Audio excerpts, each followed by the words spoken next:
फिर शिव से पार्वती ने जो प्रश्न किया था कि आपका बाहरी स्वरूप क्या है, शिव ने जब इसको बताया, उसके बाद शिव ने अपने वास्तविक स्वरूप के बारे में पार्वती से चर्चा की। शिव अपने वास्तविक स्वरूप को भैरव बताते हैं। भैरव को लेकर के वर्तमान भारतीय समाज में एक अलग तरह की ही भ्रांति फैली हुई है। पौराणिक ग्रंथों को देखें तो भैरव वैसे व्यक्तित्व का नाम है जो शिव के क्रोध से शिव के समान ही एक विकराल पुरुष उत्पन्न हुआ है, जो शिव के क्रोध का प्रतिनिधित्व करता है। लेकिन विज्ञान भैरव तंत्र में शिव जो पार्वती को बता रहे हैं वो ठीक इसके उलट है। शिव ने बताया है कि हे देवी, भैरव ना तो नवात्म है। नवात्म का मतलब प्राचीन भारतीय दर्शन में ऊर्जा के 9 स्वरूपों को ढूंढा गया था, जिसे नवधा शक्ति भी कहा जाता है या शक्ति के 9 रूप भी कहे जाते हैं। उसी शक्ति के 9 रूप के साधना के रूप में नवरात्रि का एक व्रत वर्ष में 4 बार विकसित किया गया। और आप सभी नवरात्रि मनाते होंगे। नवरात्रि आजकल गरबा के लिए प्रसिद्ध है, लेकिन प्राचीन काल में शक्ति के 9 स्वरूपों को समझने के लिए नवरात्रि का निर्माण किया गया। एक पीढ़ी से दूसरे पीढ़ी तक शक्ति के इस 9 स्वरूप को पहुंचाने के लिए एक विधा बनाई गई। तब से नवरात्रि शुरू है। अभी अगर वर्तमान विज्ञान की भाषा में देखा जाए तो हमने शक्ति के कितने स्वरूप को ढूंढा है। एक, सबसे पहले हमने जो ढूंढा वो यांत्रिक ऊर्जा को ढूंढा। दूसरा हमने क्या ढूंढा? ध्वनि की ऊर्जा को ढूंढा। तीसरा हमने प्रकाश की ऊर्जा को ढूंढा। चौथा हमने ऊर्जा को ढूंढा। और 5वां अणु की ऊर्जा को ढूंढा, विद्युत ऊर्जा को ढूंढा। हम अभी सिर्फ शक्ति के 5 रूपों को ही जानते हैं।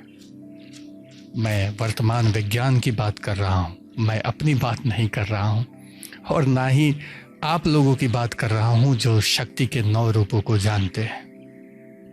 लेकिन वर्तमान विज्ञान शक्ति के इन्हीं 5 रूपों को जानता है। लेकिन शिव कहते हैं कि शक्ति के 9 रूप हैं और वो 9 रूप भी मैं नहीं हूं। विज्ञान ये कहता है कि इस ब्रह्मांड में जो कुछ भी बना है, जो कुछ भी, चाहे वो डार्क मैटर हो और चाहे ये पूरा गैलेक्सी हो, वो सब कुछ ऊर्जा से बना है। यह ऊर्जा ही है जो किसी कारणवश संगठित हो गया है, संगठित होकर के पदार्थों का निर्माण किया है, अपने आप को पदार्थों में बदला है। लेकिन शिव कहते हैं कि मैं वो ऊर्जा भी नहीं हूँ। फिर शिव यहाँ पे ट्रिनिटी की बात करते हैं कि मैं त्रिशरा भी नहीं हूँ। वर्तमान कंप्यूटर विज्ञान में बाइनरी की बात होती है, लेकिन जब भी आप प्रकृति में देखने जाएंगे तो यहाँ पे बाइनरी सिस्टम काम नहीं करता है। यहाँ पे एक अलग ही सिस्टम है जिसको ट्राइनरी कहा जा सकता है। अभी तक विज्ञान ने इस पे शोध नहीं किया है या कर भी रहा है तो इस कंक्लूजन पे नहीं पहुंचा है। यहाँ पे शिव उसी ट्रिनिटी की बात कर रहे हैं कि वो जो त्रिशक्तियाँ, वो जो प्रकृति के 3 आयाम हैं जिससे ये सब कुछ बना हुआ है, मैं वो भी नहीं हूँ। फिर उसके बाद शिव बात करते हैं नाद बिंदु की।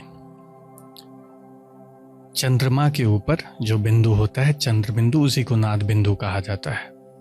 बहुत से पंथों ने अपने पंथ का धर्म ध्वज का चिन्ह जो है वो नाद बिंदु रखा है। किसी का टेढ़ा है चांद और तारा और किसी का सीधा है नाद और बिंदु। ये बहुत से पंथों ने रखा है। तो शिव उसी के बारे में कहते हैं। वो है क्या चीज, उसके विषय में थोड़ा समझ लेते हैं। प्राचीन भारतीय दर्शन के अनुसार पूरा ब्रह्मांड एक बिंदु में सिमटा हुआ था और उस बिंदु की प्रकृति थी नाद यानी कि ध्वनि, और दूसरा प्रकाश, और तीसरा ताप, गर्मी। ये 3 प्रकृति के साथ वो बिंदु है। तो उस नाद बिंदु, वो जो नाद चंद्रमा बनता है, वो प्रकाश और ध्वनि और ताप, इन तीनों के एक साथ उत्सर्जन के कारण जब उस बिंदु के ऊपर देखा जाता है तो वो एक चंद्रमा के ऊपर बिंदु के समान दिखाई देता है। उसी को शिव ने नाद बिंदु कहा है। उसी को बहुत सारे प्रतीक चिन्हों ने ब्रह्मांड की उत्पत्ति का जो शिव ने इशारा किया है कि ब्रह्मांड की उत्पत्ति वहीं से हुई है, उसी नाद बिंदु से ही ब्रह्मांड उत्पन्न हुआ है, पूरा ब्रह्मांड। उसी को ब्रह्म भी कहा जाता है। उसी को कृष्ण ने भी कहा है कि मैं उसी ब्रह्म के माध्यम से समस्त ब्रह्मांड की उत्पत्ति करता हूँ, जिसे समस्त संसार ब्रह्म कहता है। मैं उस ब्रह्म को अपना एक औजार की तरह इस्तेमाल करता हूँ इस ब्रह्मांड की रचना करने के लिए, और उसी ब्रह्म के उपयोग से मैं इस संपूर्ण ब्रह्मांड को फिर से निगल भी जाता हूँ। तो ये उतनी बड़ी बात शिव ने कहा है कि वो जो नाद बिंदु है, ब्रह्म का जो स्वरूप है, स्थूल स्वरूप है, मैं वो भी नहीं हूँ, ना ही मैं चक्रात्मक हूँ, ना ही मैं समय का चक्र हूँ, जिस चक्र के अंतर्गत ये ब्रह्म सृजन और विनाश करता रहता है। मैं वो समय भी नहीं हूँ। और ना ही मैं शक्ति चक्रात्मक यानी कुंडलिनी शक्ति, हमारे शरीर में जो कुंडलिनी शक्ति है जिससे हम अलग अलग तरह के कार्यों को संपादित करते हैं, जिस ऊर्जा से, वह जीवन की ऊर्जा का केंद्र है। 7 केंद्र हैं हमारे शरीर में। उन 7 केंद्रों को में जो ऊर्जा है, मैं वो ऊर्जा भी नहीं हूँ जिसके कारण जीवन है, यानी जीवन ऊर्जा भी मैं नहीं हूँ। शिव इसके बारे में बताते हैं कि मैं वो नहीं हूँ, मैं भैरव हूँ। कि भैरव को जैसे विकृत बताया गया है, जैसे भयंकर बताया गया है, शिव इसके विषय में क्या कहते हैं कि नासमझ लोगों के लिए ये बच्चों को डराने की बातें हैं। भैरव स्वरूप के बारे में जो विद्वानों ने बताया है वह नासमझ लोगों को बताया है, समझदार लोगों को नहीं बताया है। अब यहाँ पे नासमझी की बात कहाँ से आ गई? इसमें थोड़ा सा हमें इतिहास में जाना पड़ेगा। भैरव के भयंकर रूप की चर्चा आपको सभी पुराणों में मिल जाती है। पुराणों की रचना कब हुई? महाभारत युद्ध के ठीक पहले। कृष्ण द्वैपायन व्यास ने जब देखा कि भारत के चक्रवर्ती सम्राट धृतराष्ट्र के परिवार में कलह लग गया है, और यह कलह इतना भयानक है कि पूरा विश्व 2 भागों में बटा हुआ है, 2 धड़ा बन गया है पूरी दुनिया में, और दोनों के दोनों धड़े बहुत शक्तिशाली थे, साधन संपन्न थे, शक्तियां भी थीं, जनबल भी था। तो कृष्ण द्वैपायन ने जान लिया कि इस युग का अंत होने वाला है। इस युग में जो भी बचाया जा सकता है उसको बचाया जाए। इसके लिए उन्होंने तप किया। तप इन द सेंस इसके ऊपर थिंकिंग किया, बहुत दिनों तक सोचा कि किस चीज को बचाया जाए जो आगे चल करके काम आएगा। तो उन्हें लगा कि सिर्फ अगर ज्ञान को बचा लिया जाए तो आगे चल करके फिर से नई सभ्यता को खड़ा किया जा सकता है। उन्होंने सभी देशों में भ्रमण किया, दुनिया के सभी देशों में वेद अभ्यास गए, वहां के ऋषियों से मिला, वहां के जीवन पद्धति को समझा और उन सबको संकलित किया। किसी भी सभ्यता का आधार वहां का धर्म होता है। कोई भी सभ्यता धर्म के आधार पे ही विकसित हुई है, इसलिए धर्म जरूरी है। बिना धर्म के सभ्यता का विकास संभव नहीं है। और आजकल जो सो कॉल्ड धर्म के बिना समाज की कल्पना करने वाले लोग हैं, वो भी एक नए धर्म की रचना कर रहे हैं। जाने अनजाने ही सही वो एक नया धर्म बना लेते हैं। तो धर्म के बिना किसी भी सभ्यता की कल्पना नहीं की जा सकती। तो उन्होंने वहाँ के धर्म को समझा, वहाँ के इतिहास को जाना और उन सभी चीज़ों को संकलित किया। पहले मूल ज्ञान को संकलित किया जिसे वेद का नाम दिया गया। फिर उसके बाद में उस वेद का जो एक्सप्लेनेशन है उसको लिखा जिसे उपनिषद कहा गया। फिर उनसे जुड़ी हुई घटनाओं का एक इंडेक्स तैयार किया, उसे पुराण कहा जाता है। पुराणों में कहा जाता है कि बहुत फेरबदल किया गया। मैं भी मानता हूं कि पुराणों में हो सकता है कि बहुत फेरबदल किया गया हो, क्योंकि पुराण का मतलब होता है इतिहास, हिस्ट्री, और हिस्ट्री को हमेशा बदला जाता रहा है। जब कोई भी विजेता राजा बनता है तो वह इतिहास को अपने मुताबिक लिखवाता है, अपने मुताबिक उसका प्रचार कराता है।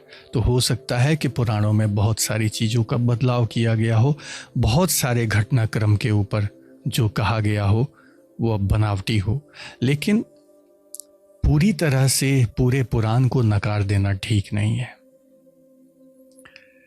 इसमें इन पुराणों में भैरव के बारे में जो चर्चा की गई है कि भैरव का रूप बहुत भयंकर है, उसके बारे में शिव कहते हैं कि मेरा वो जो भयंकर रूप लोगों को बताया गया है वास्तव में वो भयंकर नहीं है, वह सिर्फ डराने के लिए बताया गया है।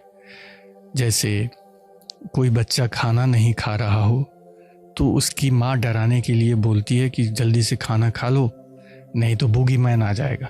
तो यहाँ पे भैरव को बूगी मैन बना दिया गया है। शिव उसके बारे में बता रहे हैं कि वो बूगी मैन नहीं है जैसा लोग समझते हैं कि भैरव बूगी मैन जैसा एकदम भयानक सा है, नहीं। जो दिशा और समय से बाहर है, जो दिशाओं के आवरण में नहीं है,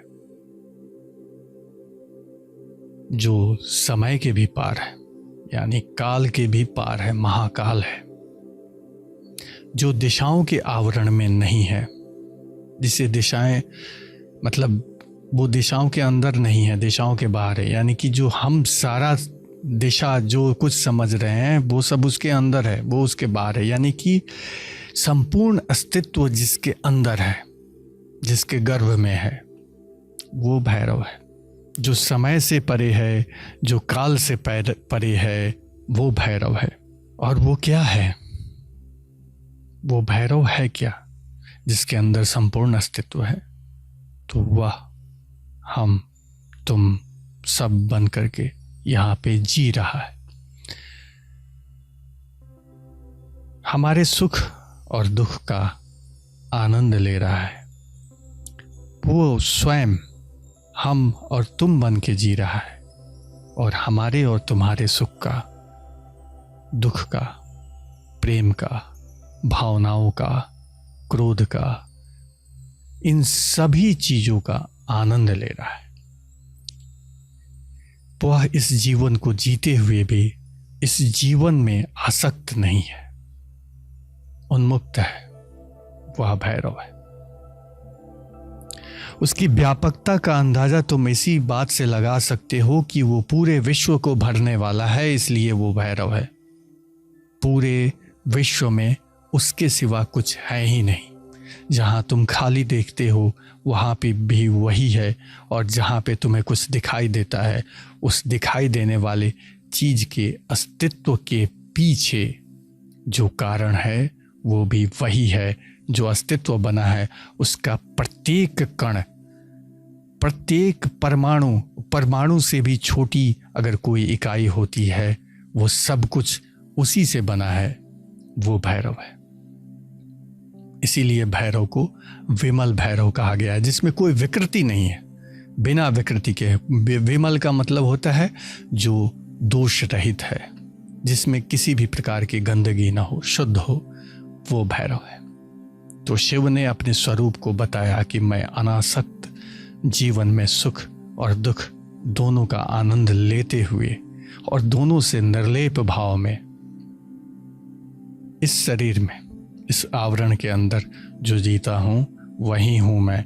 ये शरीर और आवरण जो है ये झूठा है, और ये सिर्फ शिव ने अपने लिए नहीं बताया है, ये समस्त विश्व के लिए बताया है। उसी विश्व की इकाई मैं भी हूँ, उसी विश्व की इकाई तुम भी हो, सभी उसी विश्व की इकाई हैं। और शिव ने यहाँ पे एकात्मवाद के सिद्धांत का प्रतिपादन किया है।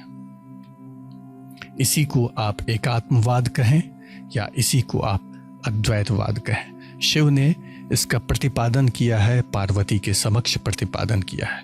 पार्वती को एकात्मवाद का सिद्धांत